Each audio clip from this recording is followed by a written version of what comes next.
Okay, we're going to take a quick look over the Conker ST60, and this is the device. Now I think the first thing really to consider is the size of the device.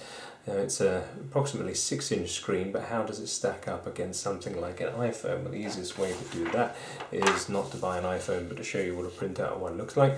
So we've got an iPhone 11 Pro and the 11 Pro Max. So in terms of size, it is pretty much the size of the larger of the latest round of iPhones, which is 6.2 inches tall, a 6.5 inches screen on the iPhone, so it's not quite as much screen to the physical size of the device as you're going to get on an iPhone, of course, but then it is a rugged device.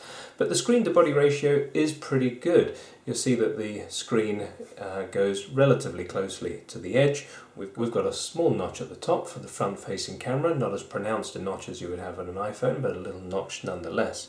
And that's because the light sensor and LEDs on the front are actually on this small bezel at the top. You can see the LED blinking at us there, so those are hidden above the screen rather than taking space out of the screen real estate. Now the back of the device has a very straightforward layout. We've got the camera right in the middle of the device, and below that we've got the LED light. Over on the bottom we've got an IP sealed port cover, which is covering the USB-C port for charging the device. The right edge of the device is taken up with the power button and the up-down volume rocker. Nothing on the top of the device. And on the left of the unit we've got the SIM card and memory card tray. So that is a port cover, and then the tray is inside to take your SIM card. And most significantly on this device is the push to talk button, and I'll show you how that works and what options that throws up in a moment. So the device is running Android 10, and it's a very vanilla Android build. There's no bloatware here, it's pretty much just standard Android apps. Now, an application that I have installed on here to demonstrate the push to talk button is the Zello app.